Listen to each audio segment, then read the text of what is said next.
Hi, my name is Julio Vigil.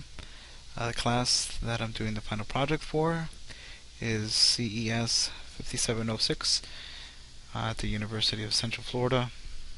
My final project, I chose the performance-based maintenance survey.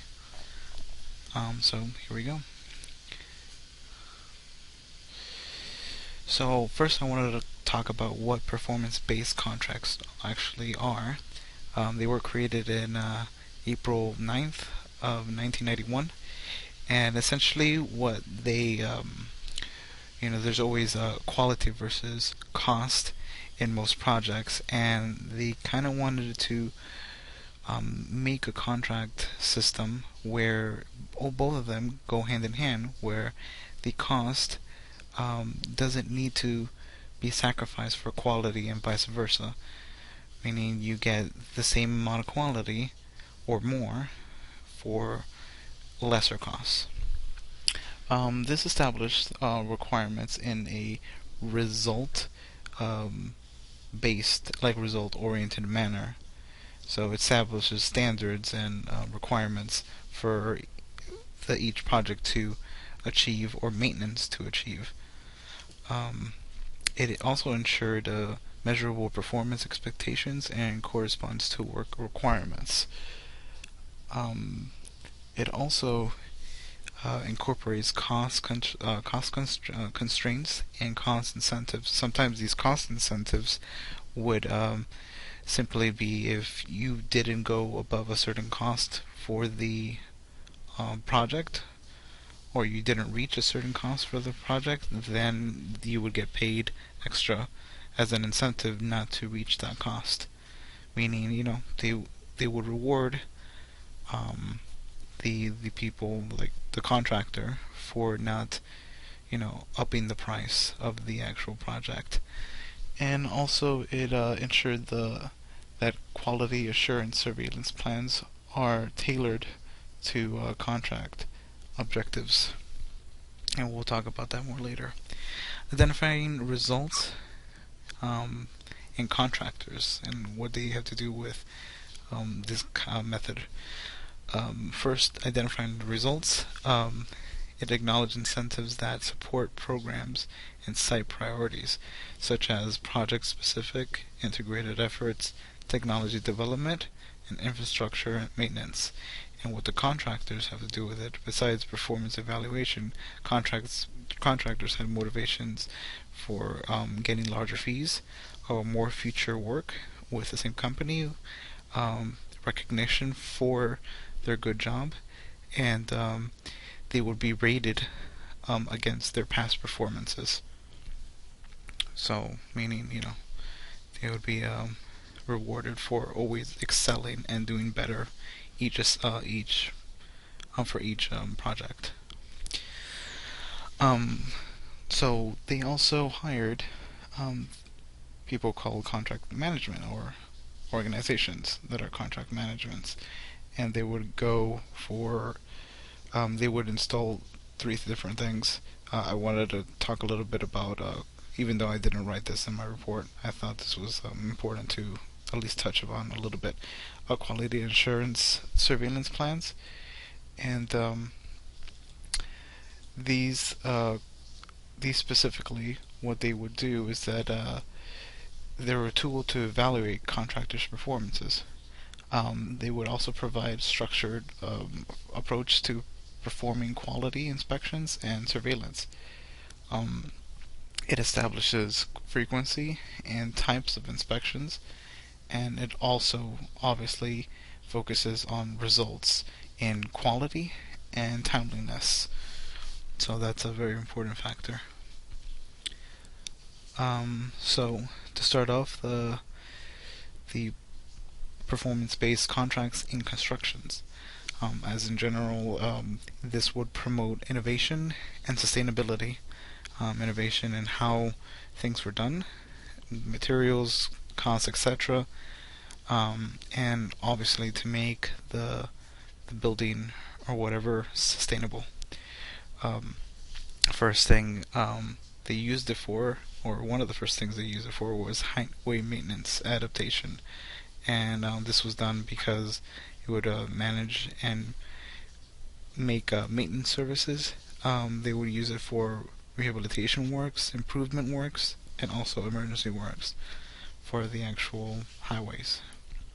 The highway maintenance using project-based contracts. First term that we would come across when looking through these reports that I did is level of service, and this is a measuring tool for the performance criteria established, which also depends on the number of activities in the project. Meaning the more project or the more activities a project has, the more level of service and the more performance criteria would be attached with that project, and the more you would be inspected for your performance, the more incentives that could possibly have. So it's good for everyone. Sorry. Some payment methods is cost plus, and also fixed price. Sometimes with incentives, and sometimes with disincentives. Performance-based contracts in Florida. It was first introduced in 1985, a widely used maintenance rating program. This evaluated drainage, vegetation, and aesthetics, traffic services, roadside and roadway conditions. Also, then in 1991, MAP 21 was introduced and signed into law in 2012. So, MAP 21, as you see in the diagram, goes from national goals to measurable goals or measurable performance for the project. Target goals then is established within the plan. Then the data and the reports come out for the maintenance or the project. Then accountability and transparency comes around, and it goes in circles, because then afterwards the data is collected. Then the national goals will be changed or adjusted, or as time goes. That's what happens. So it was funded for surface transportation programs over $105 billion for 2 years. The main focuses evaluated safety, system performance, roadway maintenance, bridge maintenance, freight control, transit control, and monitoring congestion and air quality. So the two main issues that, or the two parts that we're going to focus on is roadway condition and bridge condition. So roadway condition, as you see in this this diagram, is categorized poor, fair, and good. The IRA or IRI is in miles per inches per mile. Sorry. So as you can see, they go down from the national highway system, then the state highway system, the interstate and non-state, the amount of miles, and they get the percentage of how healthy inch per mile the pavement condition actually is. Over 91% of Florida interstate roadways meet the MAP 21 as good condition in the good condition criteria. It also ensures that at least 80% of the pavements on the state highway system meet the standards. States are actually responsible for maintaining and setting performance targets relevant to the measured the measures that are set by the nation, and no standard reporting guidance for MAP 21 is set, so the field test data collecting and reporting is in accordance to the HPMS field manual. Bridge conditions. It's pretty much the same standard way that they do the pavement, but they actually use the National Bridge Inventory element data to gather data and you know, use it as a way to rate the conditions of the bridge. State of Florida inspects about 2,546 bridges owned by other states that fall within the local jurisdiction, and it also maintains 6,703 bridges. Using cost-effective and proactive and preventive maintenance approach, that's one of their main goals.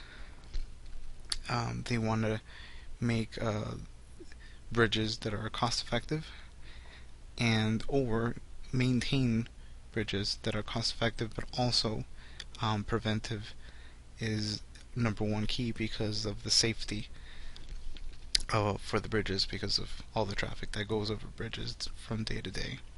Over 95% of state maintained bridges meet standards nowadays, so that's a good thing. More in details for my project is in the report, and that's all I have on for my presentation. And thank you very much, and have a good day.